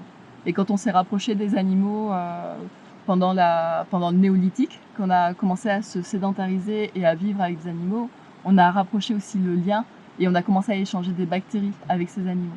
Et donc il y a des bactéries et des virus qui sont passés de l'animal à l'homme ou inversement, la tuberculose par exemple, et qui ont su s'adapter en fait. Donc l'homme pouvait ne pas être compétent pour la tuberculose, mais il est devenu par contact rapproché en fait. À force, la bactérie, elle s'est dit ah bah tiens, ok, ça a l'air sympa ici, peut-être je peux m'installer, quelques mutations, bam, c'est parti. Et en fait, voilà, cette proximité, ça favorise la mutation d'agents, microbes, virus, champignons, etc., qui peuvent être à risque pathogène. Et donc ça a donné naissance à ce qu'on appelle des zoonoses, qui n'existaient pas en fait avant le début de l'agriculture, avant la sédentarisation. Enfin, c'est pareil, j'étais pas née. Domestication. Domestication. C'est ça, avant la domestication. Il y avait sûrement des pachasses de germes, mais c'était plus fugace en fait, et c'était moins pérenne. Et puis, je pense que c'était une période aussi où il y a eu des grosses transformations au niveau des sociétés humaines, et on était moins sédentaires. Et la sédentarité, ça a fait que du coup, on s'est mis à cultiver pour pouvoir se nourrir sur place. Mais aussi, on accumulait beaucoup de déchets. Toutes les déjections, tous nos déchets, toutes les carcasses d'animaux, etc. Heureusement, on avait quand même des animaux comme les loups qui venaient manger les carcasses, qui venaient nous débarrasser un peu. Mais quand même, cette accumulation de déchets, qui sont des déchets pour nous qui ne sont pas favorables à la santé, ça engendre des phénomènes de fermentation, de putréfaction. La putréfaction, c'est une fermentation bactérienne qui pue, qui dégrade des protéines et qui pue, et qui libère de l'ammoniac, de l'hydrogène sulfuré, des odeurs nauséabondes qui sont irritantes pour la peau, pour les voies respiratoires, pour plein de choses, et qui, en plus de ça, favorisent le développement de bactéries protéolytiques, de bactéries à risque pathogène, quoi. Des colibacilles, comme je disais tout à l'heure, les salmonelles, ça c'est des choses que je vois fréquemment en élevage, même ici en Haute-Savoie, en élevage en fait. C'est le même phénomène, sédentarisation, concentration d'animaux, et du coup multiplication de ces fermentations de putréfaction. Et du coup, après, tu vois, on parlait des espèces généralistes qui transmettent plus facilement les pathogènes, proximité avec l'homme probablement, et aussi aller-retour entre les milieux sauvages et les milieux anthropisés, les animaux domestiques, etc. Moi, j'entends souvent dans les fermes, quand il y a un problème de salmonelle, c'est les rats ou c'est les moineaux. Les mesures de biosécurité, elles visent à protéger les élevages contre les rats, contre les mouches et contre les moineaux, en fait. Parce qu'ils peuvent transporter ces bactéries. Mais à la base, eux, ils peuvent porter ces bactéries sans être malades, mais à la base, c'est pas naturel, quoi. À la base, ils se sont contaminés au contact des élevages aussi. Il y a toujours un aller-retour, en fait, des bactéries entre les milieux d'élevage et les milieux sauvages, quoi, en fait. Donc cette sédentarisation, les zoonoses, pour moi, elles sont... Il y a un immunologiste qui s'appelle Patrice Debré qui a écrit plusieurs livres. Il est vraiment intéressant. C'est des gros livres. Mais il décrit vraiment bien ça. Il y a beaucoup de scientifiques aussi qui décrivent ça. Et donc voilà. Après, le problème de ces mesures de biosécurité, donc qui fragilisent les animaux en fait, et qui nous fragilisent nous aussi au final, parce que nous aussi on vit dans ce monde un peu aseptisé, stérilisé. On a perdu une très grande partie de notre microbiote intestinal. Je travaille beaucoup aussi sur les équilibres bactériens en fait. Donc les équilibres entre les lactobacilles, qui sont les bactéries qui sont connues pour nos intestins, et d'autres familles bactériennes en fait. Et donc les lactobacilles sont en train de s'effondrer. Et pourtant, c'est nos bactéries symbiotiques, quoi. Donc, ils sont piliers garants de notre santé, en fait. Donc, s'ils s'effondrent, on perd aussi nos défenses, etc. Et voilà. Et après, les conséquences, les aberrations, pardon, pas les conséquences, mais les aberrations de ces mesures de biosécurité, là où on peut aller vraiment le plus loin, c'est des abattages totaux, quoi. C'est de dire, la grippe aviaire est arrivée dans cet élevage, on va dégommer l'élevage. On va pas attendre voilà. Celui d'à côté aussi. Oui, on va dégommer dans un rayon de 15 km tout ce qui est autour, quoi. On va pas permettre qu'il y ait une immunité qui se mette en place. Du coup, on fragilise encore plus. Si c'est des vaches, c'est arrivé l'année dernière. Pour une vache positive, c'est tout un troupeau qui part à l'abattoir. Et toutes les autres vaches étaient négatives. Donc il y a beaucoup d'injustice vis-à-vis de l'éleveur qui est concerné, qui perd tout. Bien sûr, il y a des aides financières, mais ça remplace pas du tout le lien aux animaux. Et surtout, ces animaux sont morts pour rien, en fait. Et probablement qu'ils avaient même développé une immunité, quelque chose de précieux qui a disparu, en fait. Ça s'était produit avec les lapins à une époque avec service amateur. Oui, mais ça arrive régulièrement. Ils se sont immunisés avec le temps. Oui. À une époque, ils mouraient, après un mois, puis au bout d'un moment, c'était fait, quoi. Ouais. Les lapins, ils se reproduisent très vite. C'était leur avantage. Mais c'était ça. En fait, ils sont auto-immunisés avec le temps. Oui. Il a fallu, voilà. Ouais, c'est ça. Bah, en fait, c'est ça. Et juste, des fois, en fait, après, dans cette course en avant, il y a aussi des raisons économiques qui poussent toujours à aller plus vite. Mais c'est des mesures qui posent question aussi sur comment est-ce qu'on veut vivre aujourd'hui avec notre environnement, avec les animaux, avec notre alimentation aussi. Enfin, quelles conditions de vie on propose à nos animaux d'élevage. Pourquoi est-ce qu'on impose des mesures de biosécurité draconiennes qui sont adaptées en fait pour des bâtiments. À la base, c'est né en Chine. C'est né en Chine dans des élevages où il y avait 80 000 volailles, 80 000 cochons. Donc dans un bâtiment où il y a 80 000 cochons sur 10 étages, on peut bien se dire que, et qui sont tous consanguins, on peut bien se dire que s'il y a un virus ou une bactérie qui passe, il va y avoir de la perte, quoi. Et ces mesures, elles ont été adaptées de ce qui se passait en Chine à nos élevages à nous en France. Mais là où c'est l'aberration, c'est que c'est aussi imposé aux petits élevages paysans en plein air qui sont en bio, qui vivent avec leur environnement. Ils ont les mêmes obligations de biosécurité en fait. Sauf que c'est pas tenable pour eux. Et ça marche pas. Et c'est contre le sens du vivant et de l'évolution, quoi. C'est contre nature. C'est contre nature. Ouais, c'est ça. Donc ça c'est en milieu agricole. Ouais. Mais sur cette nécessité d'intervention obligatoire. Ouais. Ça rejoint ce que Marion nous racontait l'autre jour à propos de l'échinococose chez les renards. C'est alors l'échinococose alvéolaire, je ne sais pas si vous connaissez, c'est la maladie qu'on peut appeler le ténia du renard, et la maladie qu'on peut attraper quand on mange des fruits sans les avoir congelés longtemps. Alors c'est pas que le lavage, donc vous en avez certainement entendu parler.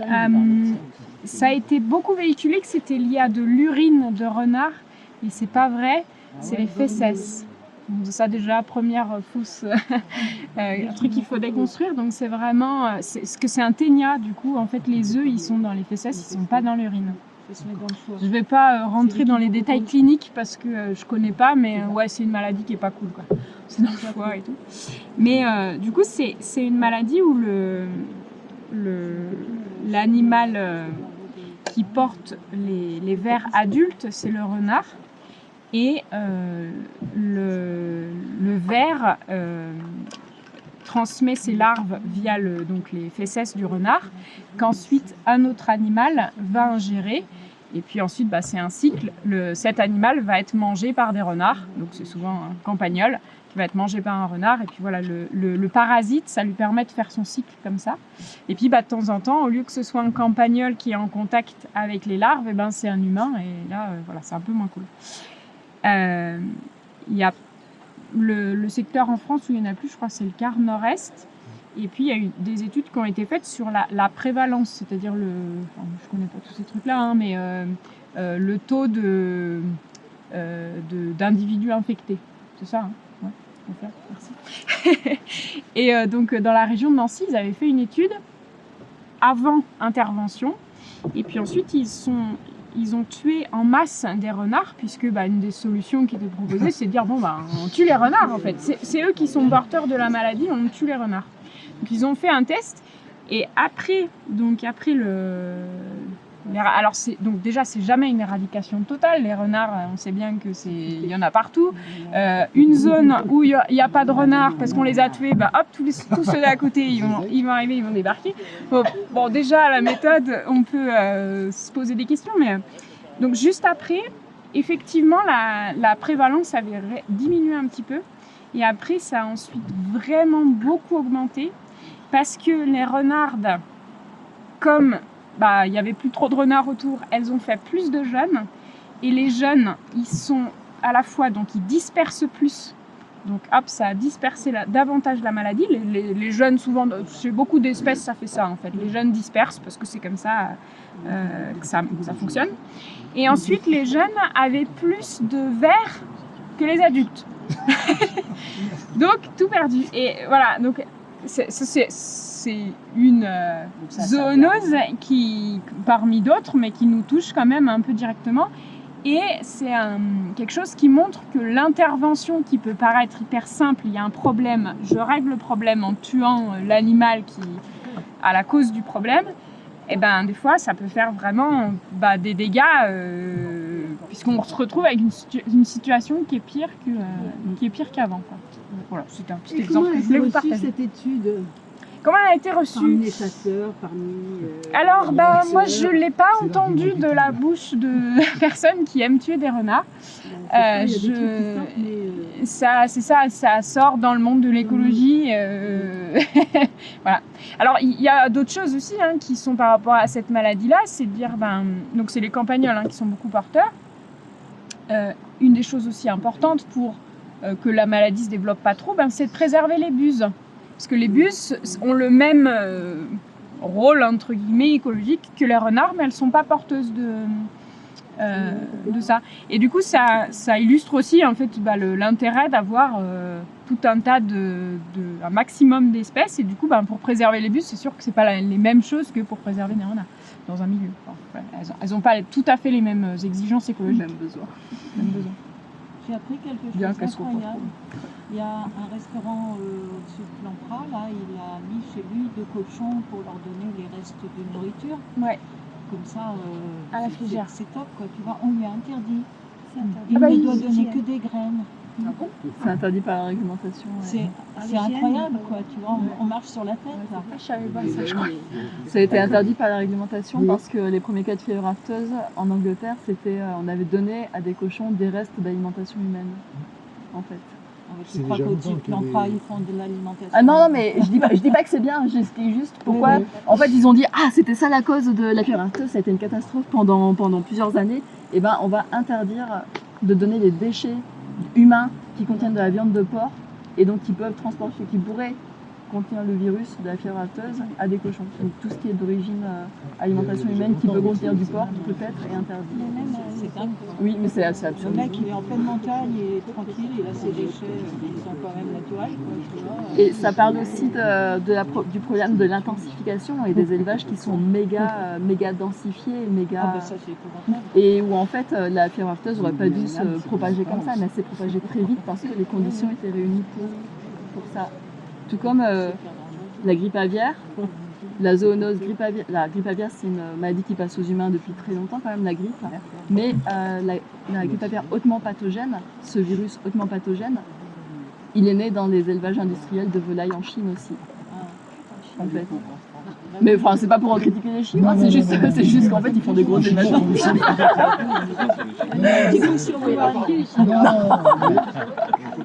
Les Chinois sont plus nombreux, ils font les choses en plus grand, mais ils ont un peu plus vite que nous, quoi. C'est tout. On ne peut pas les critiquer plus. Ah bon, on n'est pas mieux. On n'est pas mieux.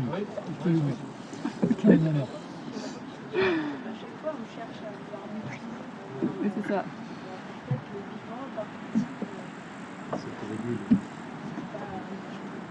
Il faut accepter de laisser faire. Après, oui, mais c'est pas tout à fait vrai ce que vous dites, parce que les renards, on les a tués en disant on va tuer le problème, et c'est revenu encore plus fort. Donc à un moment donné, tuer le vivant, c'est même pas. Justement, c'est ce qu'elle dit. C'est de réguler. En fait, on veut intervenir alors que ça fait des dégâts. On a souvent l'impression qu'il faut faire quelque chose et on se demande toujours comment faire pour préserver. Oui, mais c'est un peu le scientiste, c'est-à-dire qu'on pense que la science, la réflexion, et au lieu de d'abord observer, c'est dire qu'est-ce qu'on pourrait faire, au lieu de dire on saute dessus.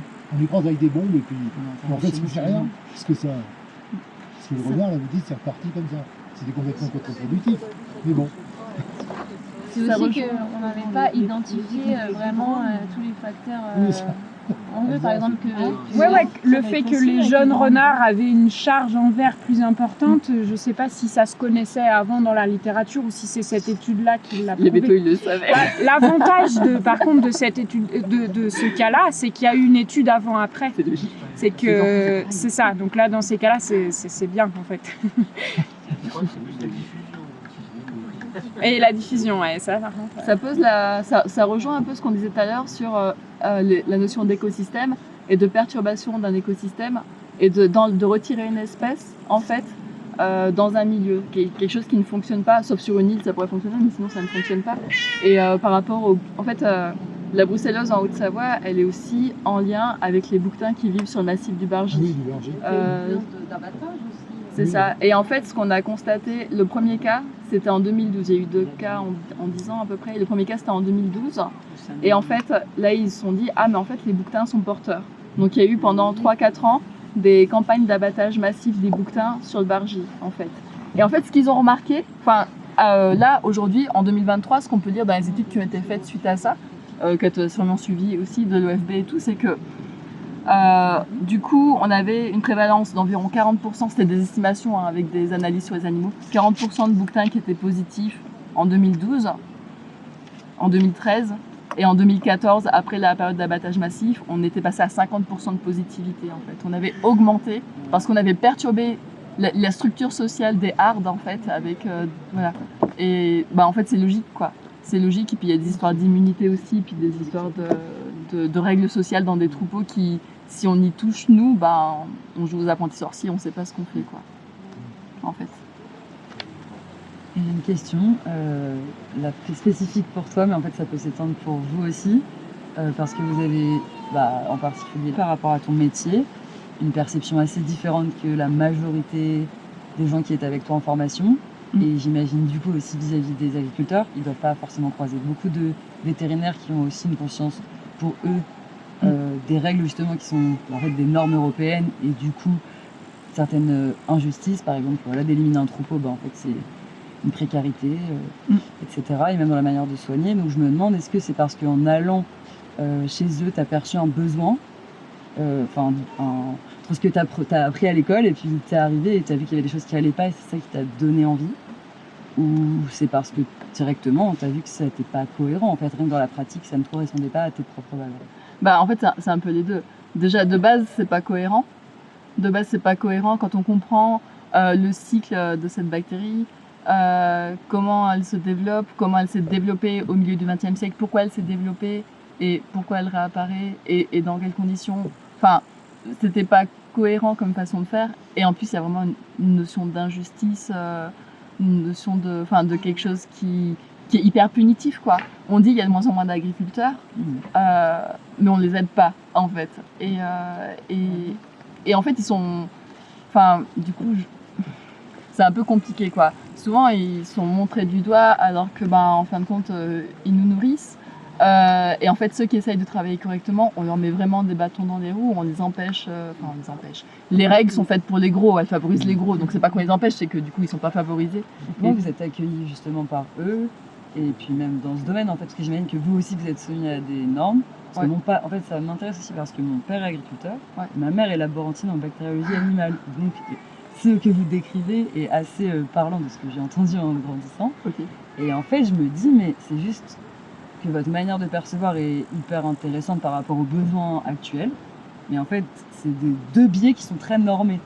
Et même vous, les attentes qu'on a, par exemple, d'un antibiogramme, en fait, si vous voulez soigner autrement, est-ce que c'est autorisé déjà? Ouais, ok. Donc c'est des agriculteurs à qui vous apprenez de nouvelles pratiques? Oui, alors c'est autorisé dans une certaine mesure. Oui, non, mais c'est vrai, parce que c'est complexe. C'est autorisé, mais on va dire c'est pas interdit, parce que ça n'a pas pu être interdit dans les textes de loi. Donc il y a une absence dans les textes de loi qui fait que du coup, on peut le faire. Mais c'est pas autorisé dans les textes de loi. Les vétérinaires sont obligés de prescrire des médicaments qui disposent d'une AMM, d'une autorisation de mise sur le marché pour l'espèce considérée, pour l'indication considérée. Si c'est une mamite d'une vache, on va utiliser un antibiotique qui traite une mamite d'une vache, par exemple.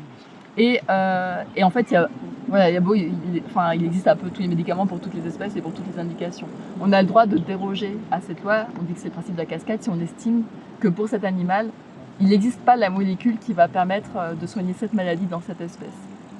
Est-ce qu'il y a du coup une association qui est constituée avec d'autres personnes en Haute-Savoie ou alors en France même plus largement, en France, vétérinaires Il y a un collectif d'éleveurs, de botanistes, de vétérinaires et d'herboristes et de gens qui ont monté un collectif qui s'appelle Plantes en élevage et qui sont allés se confronter à la DGAL pour essayer de faire changer le texte de loi pour permettre que les éleveurs aient le droit d'utiliser les plantes. Parce que officiellement, les éleveurs n'ont pas le droit d'utiliser les plantes pour soigner leurs animaux parce qu'ils n'ont pas le droit à l'automédication, en fait. Et donc, s'ils disent « Ah bah tiens, je vais donner du pissenlit parce que ça aide à drainer », et ben en fait, Du coup, il y a une indication thérapeutique et ils n'ont pas le droit d'utiliser. Par contre, bah, voilà, le mouton qui va dans la prairie manger des pissenlits, il va se soigner tout seul et puis il n'y a pas besoin des hommes. Quoi. Et Elsa, par rapport à ta de pratique l'autorisation. d'addictologue et même ce que tu fais en termes de prévention, etc., est-ce que par rapport à tes collègues, par exemple, tu arrives à avoir des personnes qui sont dans une même démarche ou tu penses que tu es plutôt seule dans ta vision? Il y a beaucoup de gens quand même qui sont intéressés aux questions environnementales, etc. Après, d'arriver... la médecine, elle s'est tellement surspécialisée, il y a une telle masse de connaissances que d'arriver à faire rejoindre une vision globale, cette surspécialisation et des interactions, bah, on l'a vu, pour résoudre ces problèmes, il faut que ça interagisse entre vétérinaires, médecins, écologistes, écologues, chasseurs, éleveurs, voilà. tout le monde en fait. Toute la société. Donc c'est pas simple, en tout cas, il y a des dynamiques de préoccupation environnementale certaines, quoi, et ça apparaît un tout petit peu dans la formation, ça va pas assez vite, clairement. Oui, c'est-à-dire, même en termes de médication, si on peut rejoindre ces questions, et puis même vous parlez toutes les trois aussi de l'aspect spécifique, qu'il ne faut pas oublier. On a tendance à généraliser des données, alors que chaque contexte, chaque individu est différent. Enfin, par exemple, la médecine revient beaucoup sur la notion de norme. Parce qu'on voit qu'on peut l'utiliser pour dire qu'une personne se sent plutôt bien ou pas, que ses résultats sont plutôt négatifs ou positifs, mais chaque corps est quand même différent. Et par rapport à cette notion... Même là-dedans, il y a deux façons de l'appréhender. Sur la médecine, on parle de la médecine qui va être plus prédictive, préventive et spécifique. Et individualisé, il y a une façon de le faire hyper technologique, en faisant plein d'examens et en essayant de tout décortiquer, tout scanner comme un code barre. Et puis il y a une façon de le faire qui prend en compte la relation, les choix de la personne, son autonomie, etc. Enfin, voilà, et même dans ces aspects-là d'individualiser les soins, il peut y avoir deux façons de le faire et deux pensées différentes. Mais je pense aux gens en fait qui vont réécouter parce que c'est super riche tous les échanges qu'il y a. Mais c'est aussi pour peut-être rappeler que les personnes qui interviennent sont à la fois dans des domaines conventionnels d'une certaine manière et d'une autre pas du tout. Et que c'est intéressant que les gens puissent jauger à qui ils entendent. Dans la médecine générale, il y a aussi un petit peu ce courant-là, mais bon, voilà, une consultation médicale, qu'on y passe 5 minutes ou qu'on y passe 1 heure, c'est 25 €. Combien vous payez quand vous allez chez le coiffeur. En même temps, est-ce que le temps c'est l'argent? Non, mais voilà, c'est aussi c'est le savoir intellectuel, il n'est pas forcément valorisé. C'est-à-dire que c'est une expérience qu'on a fait avec des collègues. Essayer de terminer une consultation sans donner une ordonnance, il y a un problème. C'est pas possible. C'est pas possible. Alors qu'on peut très bien dire, non, j'ai fait ma démarche intellectuelle, je peux vous dire ce que vous n'avez pas, je peux vous dire de quoi vous avez besoin. Du paracétamol, vous en avez sûrement des boîtes à la maison. Arrêtons de surconsommer des médicaments. C'est très dur de ne pas donner une ordonnance. Et même, moi, quand j'étais généraliste, j'ai fait l'expérience plein de fois de gens qui me disaient « Ah, c'est bien, vous ne donnez pas d'antibiotiques. » Et même s'ils avaient cette démarche, on est tellement dans aussi une pression sociale. Il ne faut pas être malade, il faut toujours être performant, etc. Je ne veux pas être malade, je veux toujours être au top de ma forme, qu'ils reviennent 2 jours après en demander à un autre médecin qui... Donc ça prend beaucoup plus de temps de s'intéresser à l'environnement de la personne, à ses interactions, à ce qu'elle peut changer, et puis même que ce soit pour le médecin ou pour la personne, de changer son alimentation, de changer son mode de vie, de s'intéresser à son sommeil, etc., que de prendre un médicament pour le cholestérol, un médicament pour la tension et un médicament pour le diabète.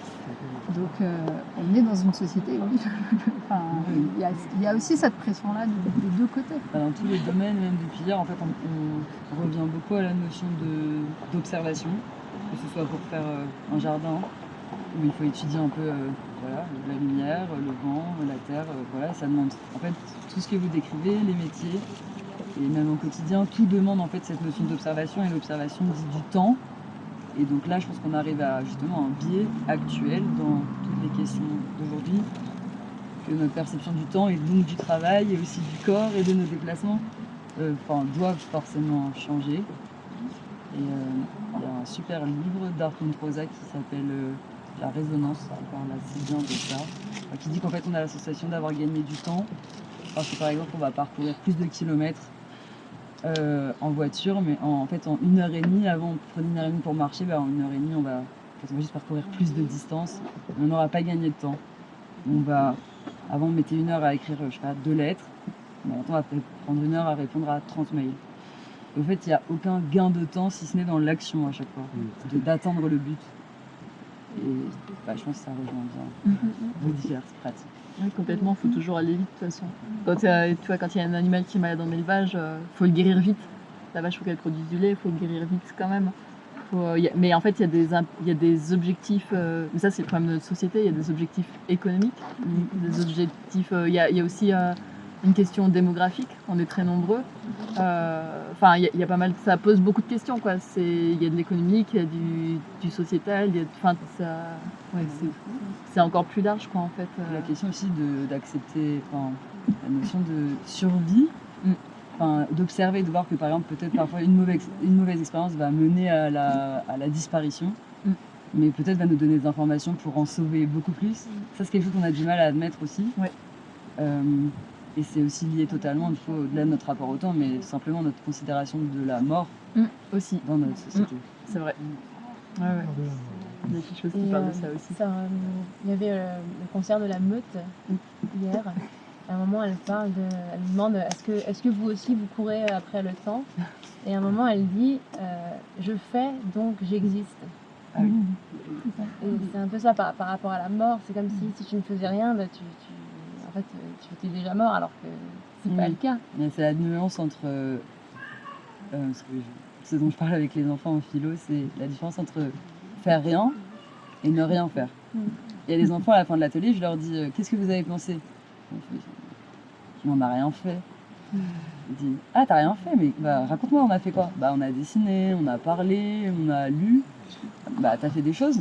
En fait, c'est parce que matériellement, il n'y a rien qui peut palper. Et rien qui peut vendre. Il n'y a rien qu'on a fait parce qu'on ne peut pas le voir. Et ça rejoint l'intellectuel aussi, de ne pas pouvoir valoriser une pensée. Même le temps qu'on passe à discuter avec des gens peut nous faire gagner tellement de temps dans des problématiques de vie. Et en fait, c'est aussi ça qui est important. Et donc, ce qui est important, c'est d'avoir conscience qu'on est en train de faire rien. Et c'est l'ennui, mais c'est même nécessaire. Des tout petits. Est-ce qu'on ne serait pas addict à faire Ce concept j'utilise beaucoup en addicto, de faire réfléchir les gens j'ai vraiment sur typiquement ça, faire rien et ne rien faire. Sur la question de l'ennui, sur la question de la relation qu'on a avec soi, etc. Et puis tout ça me fait penser toutes ces questions d'effondrement en cours de la biodiversité, etc. Donc on a beaucoup parlé des maladies infectieuses, mais c'est une des toutes petites menaces sur notre santé. Cet effondrement de la biodiversité, pour l'instant, il est dû en grande partie à notre prédation sur les terres, à notre utilisation des terres et comment on va puiser des ressources et étendre notre habitat en tant qu'homme. Et le réchauffement climatique arrive et la pollution arrive derrière, mais comme tout est lié, tout va interréagir et tout se nourrit et ça va venir pour accélérer un peu cette perte de la biodiversité. On a conceptualisé ça dans l'idée, ça s'appelle la grande accélération, où on voit que l'humanité elle a mis 300 000 ans à atteindre son premier milliard et puis il a fallu 10 générations de plus pour passer à 7 milliards. Et en même temps, notre consommation d'énergie, elle a été multipliée par plus de 50 et la richesse mondiale par plus de 200. Et donc on voit ces courbes où tout s'accélère et puis en même temps, tous les dégâts aussi, la disparition des forêts tropicales, la domestication des terres, etc. Tout s'accélère de la même façon exponentielle. Et encore une fois, comme on arrive à sortir de ce système linéaire pour revenir à quelque chose de plus rond et circulaire qui prend en compte la question des limites de la planète, quoi. Ça a été. Mais à la fois, elle est aussi en train de s'autoréguler justement. On ne sait pas à quel moment elle va partir. On voit très bien. Enfin,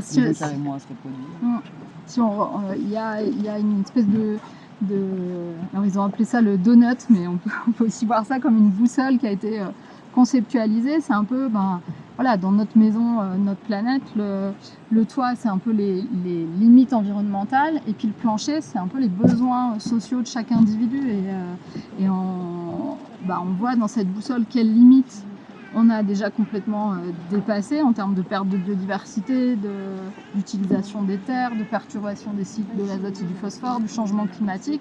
C'est complètement dépassé. Et puis en même temps, notre plancher, en termes de besoins humains fondamentaux, que ce soit de sécurité, de pouvoir s'exprimer, de paix et de justice, de santé, d'accès à de la nourriture, à suffisamment d'énergie, à de l'eau potable, etc. On voit aussi que c'est pas du tout atteint dans la plupart des pays. Mais ça vient quand même dire qu'il y a un espace pour quelque chose de vivable, qui respecte à la fois les besoins humains fondamentaux et qui respecte les limites de la planète. Mais c'est là où il faut revoir un peu la question de nos besoins peut-être. Et on parle beaucoup de société addictogène. Là, on a beaucoup parlé des virus, mais ce qui tue dans le monde actuellement, c'est ce qu'on achète. 75% des décès dans le monde, c'est le tabac, la malbouffe et la pollution de l'air. Donc, on a des leviers d'action là-dessus. Le tabac, c'est très intéressant parce que ça vient aussi montrer plein de facteurs qui interagissent entre eux. C'est une culture qui est assez polluante, OGM, etc. C'est un commerce mondial, donc des échanges. C'est des lobbies et de la recherche qui a été mise, et une quantité d'argent et de lobbying qui a été mise pour vendre ce produit qui est pas la cigarette, c'était pas du tout un usage traditionnel ancien, hein. C'est un produit qui est apporté par le commerce et le capitalisme, quoi. Donc, et voilà, on va beaucoup blâmer aussi les individus. S'ils sont malades de leur tabac, c'est de leur faute. Ouais, n'empêche que non, ils doivent lutter contre des sociétés qui ont mis des milliards de recherche et développement pour les rendre dépendants à ce produit, pour le divulguer le plus possible et pour faire que les gens le consomment. Ils ont fait des recherches dans lesquelles ils prouvaient, sur des artifices, que le tabac n'était pas dangereux. C'était jusque-là. Il y avait qu'un lobby énorme. Et avec beaucoup d'argent. on voit la même chose pour l'environnement, avec les gens qui disent c'est pas si grave, avec les questions du déni de déplacement. Qui vont dire comme on est en bonne santé, ils ont mis des produits pour que les cendres soient moins noires, pour que la fumée soit moins foncée, pour que ça passe. Voilà, c'est. Vous savez comment est parti le fait que les femmes fument? C'est le neveu à Freud qui a fait une campagne dans les années 20 et qui a prouvé qu'une femme qui fumait c'était bien. Oui, mais il y a aussi comment ils ont arrosé Hollywood de cigarettes, voilà, mais ça vient mettre en place. C'était tout un montage, mais bon. Ouais, tout à fait. Et ça va bien. Il y a la même chose avec la malbouffe, la perte de notre diversité alimentaire. On se met à manger tous la même chose partout dans le monde.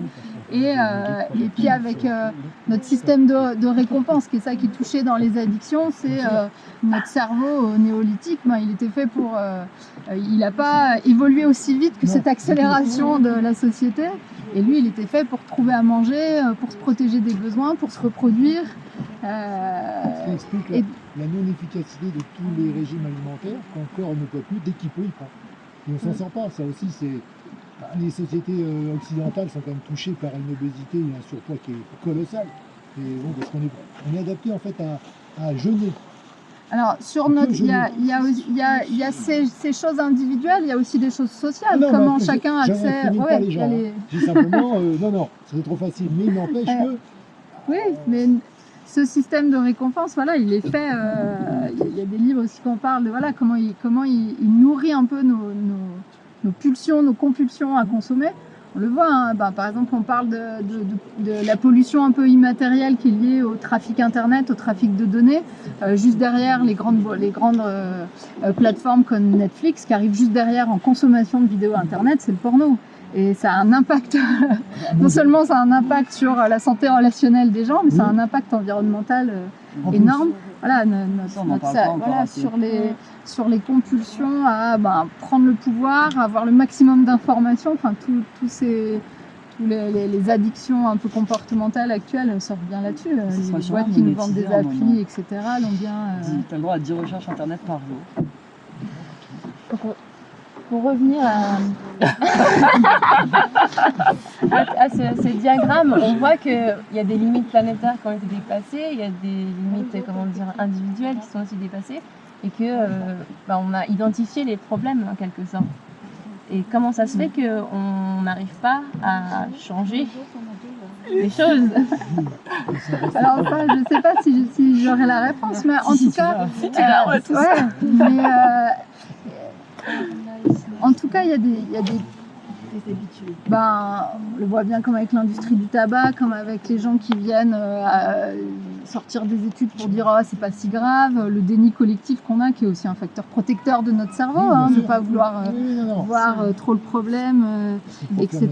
Et puis où on va dire le problème c'est la surpopulation, il faut réduire la population. Non, le problème c'est que si la population qu'on garde c'est une population qui consomme comme la nôtre, ça marche pas. Le problème, c'est un certain type d'humanité et de consommation. De 4 facteurs de déforestation: l'huile de palme, le soja, le bétail et le bois.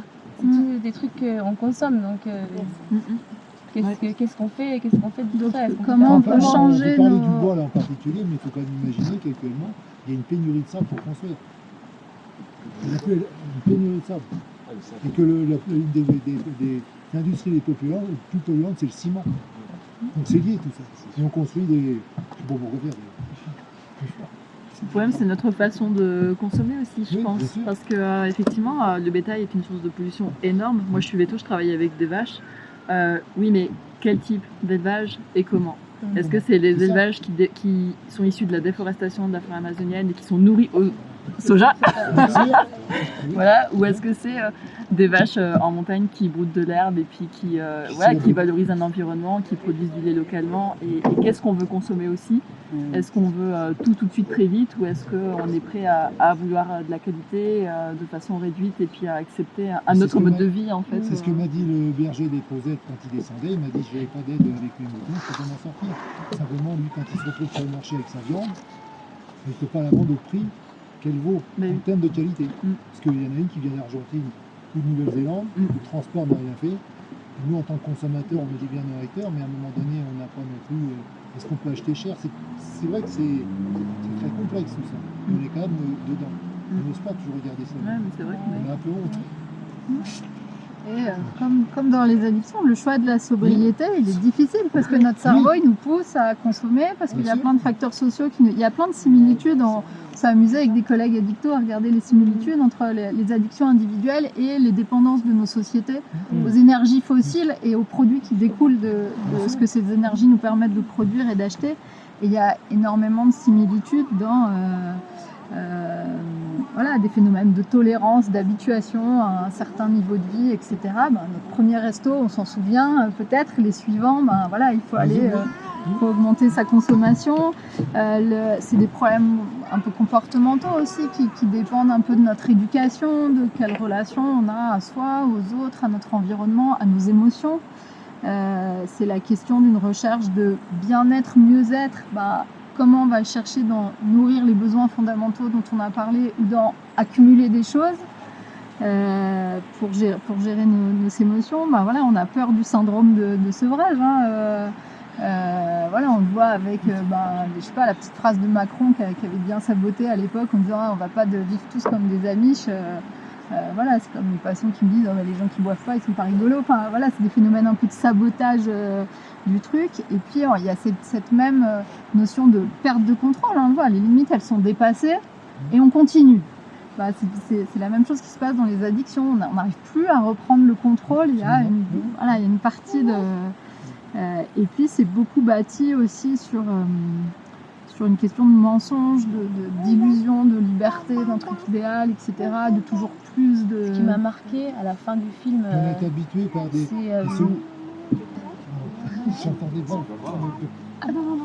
À la fin du film, hier, il disait que le problème de la déforestation et de la perte de biodiversité, en fait, on ne pourrait pas le régler si on ne résout pas le problème de la pauvreté, parce que c'est intimement lié. Si les gens ont besoin de manger en fait pour survivre, ou de détruire la barrière de corail parce qu'il y a besoin de pêcher, et en fait On ne peut pas leur demander d'arrêter.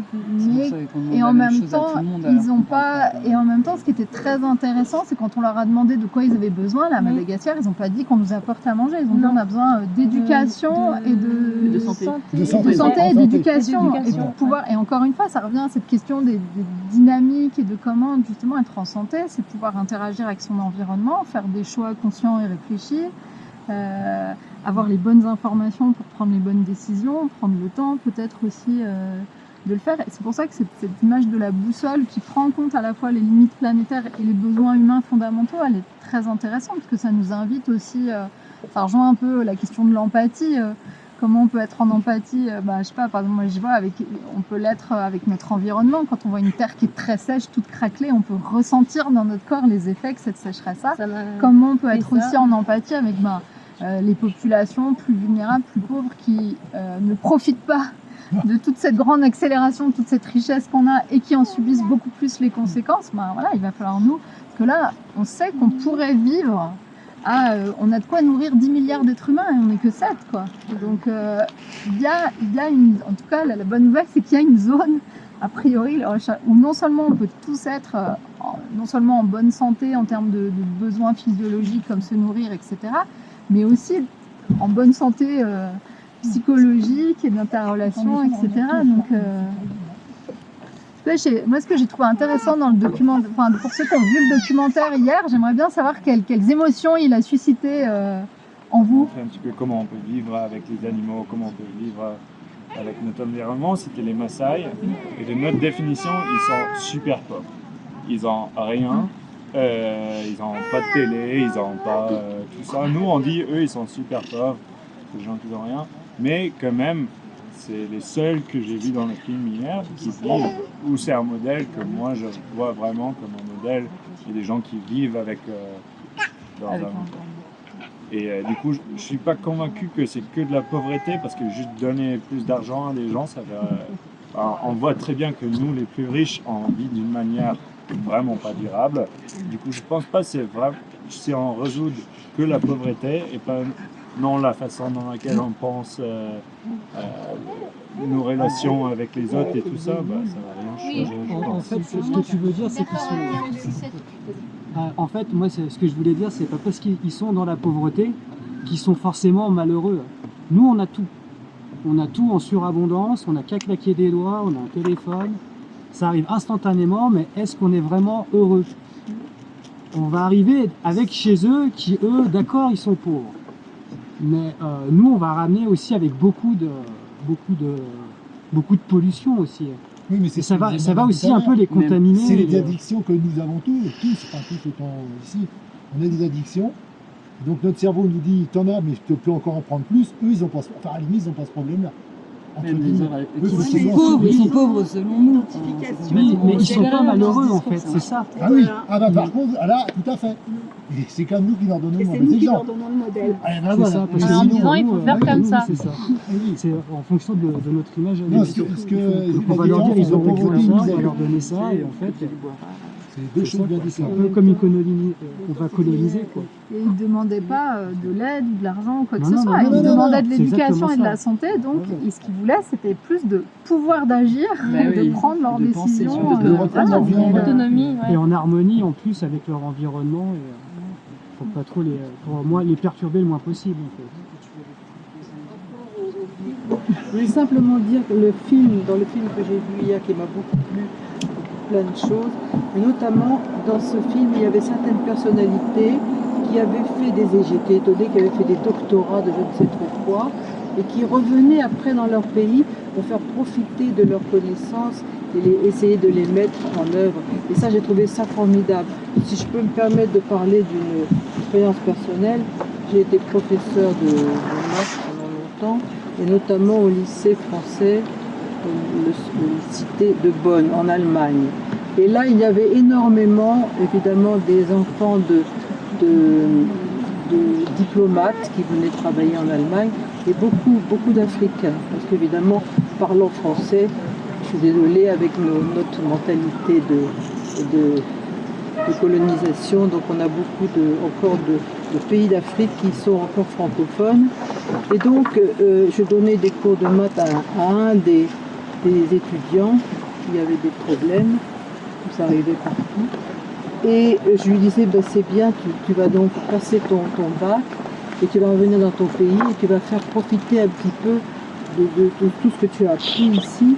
Ah ben non, il n'y en a pas question, moi je reste en Europe, j'ai pas envie de rentrer chez moi et puis de vivre cette vie, etc. Donc finalement, malheureusement, il n'était pas tout seul à penser comme ça. Et je me disais, parfois c'est important, ceux qui savent un petit peu comment faire évoluer des conditions qui sont mauvaises dans leur pays, ne font pas profiter de ce qu'ils ont acquis ailleurs et restent dans le pays. On n'a peut-être pas besoin d'eux, mais je trouve que ce serait vraiment formidable parce que je pense que l'éducation c'est fondamental et justement ça revient à ce qu'ils disaient, ils avaient besoin d'éducation, on a besoin de les... parce que c'est quand même ça qui leur permettra d'évoluer. S'ils ne savent pas se débrouiller dans la vie, on ne pourra pas leur proposer un meilleur avenir. Donc je pense que l'éducation est fondamentale, mais qui reviennent chez eux pour faire profiter de ce qu'ils ont appris. Je pense que c'est ça. Voilà, tout simplement. Et j'étais étonnée que justement, hier, il y en ait certains qui avaient fait des hautes études quand même, de faire un doctorat, et je ne sais trop quoi, et revenir dans leur pays, j'ai trouvé ça formidable. Ça m'a marqué. De dire que les étudiants que vous avez eus, qui ne voulaient pas retourner dans leur pays, ne font pas profiter de ce qu'on leur a donné, dire ça, il faut avoir conscience que c'est totalement une vision d'occidentale et de personnes blanches privilégiées. Non, mais en fait, c'est quand même... Évidemment que lui, on lui a dit, regarde, va en Occident, c'est mieux. Et il faudrait lui dire, maintenant, retourne que t'as pris le bon savoir des Blancs, mais retourne chez toi. Mais non, mais évidemment qu'il a envie de rester. On lui a demandé du rêve, pourquoi il irait... C'est pas forcément du rêve, c'est pas du rêve, je pense. Dans l'idée qu'on cultive parce qu'on est des colonisateurs, et je dis on, parce qu'il faut assumer que c'est notre histoire, pas eux, parce qu'en fait, rien que là, le discours est un discours qui perpétue la colonisation. De dire ça, c'est que on dit c'est mieux ailleurs. Donc ces gens, surtout si des enfants de diplomates, pourquoi il y a aussi des diplomates dans ces pays, c'est lié à la colonisation, comme vous l'avez dit. Il y a encore des pays francophones. Même le franc CFA est fabriqué encore à Bordeaux, donc ça montre que même on a même de la monnaie, on a même un contrôle encore sur ces pays et même leur monnaie. Donc déjà ça montre quand même un pouvoir immense. Et que c'est légitime finalement. C'est comme là bientôt il va y avoir des vagues d'immigration énormes qui vont créer des gros problèmes. On va pas dire aux gens ah mais en même temps c'est dommage, mais chez vous c'est quand même pas mal, enfin, on pourrait les aider à rester chez eux. Mais évidemment que ces gens ont le droit, on peut pas leur reprocher. C'est nous qui avons créé ça. D'avenir. Bon, les Maasai, moi aussi j'adore les Maasai, j'ai trouvé qu'effectivement ils sont très bien, ils sont heureux, ils n'ont pas grand chose pour vivre, mais c'est vraiment leur culture et tout. Mais maintenant... Tu vois comme la nature, tu vas détruire et ça va... Mais maintenant, c'est ça le problème, c'est qu'on a trop réparti notre mentalité. C'est les rapports sociaux, les rapports humains. C'est-à-dire qu'ils n'ont pas grand-chose. Ou par exemple, quand on dit depuis tout à l'heure, les pauvres selon qui? De valoriser ceux qui le font, de se féliciter de ça, de s'encourager, de se soutenir. Voilà, on a besoin de ce mélange d'émotions pour avancer là-dedans. Collectivement, ouais.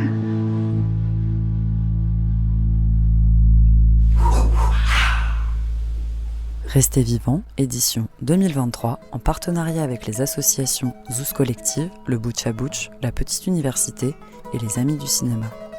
Une production de Globule Radio, Radio des Ours, montage réalisé par Kirstine McKenzie, reportage et réalisation par Marine Lemaire.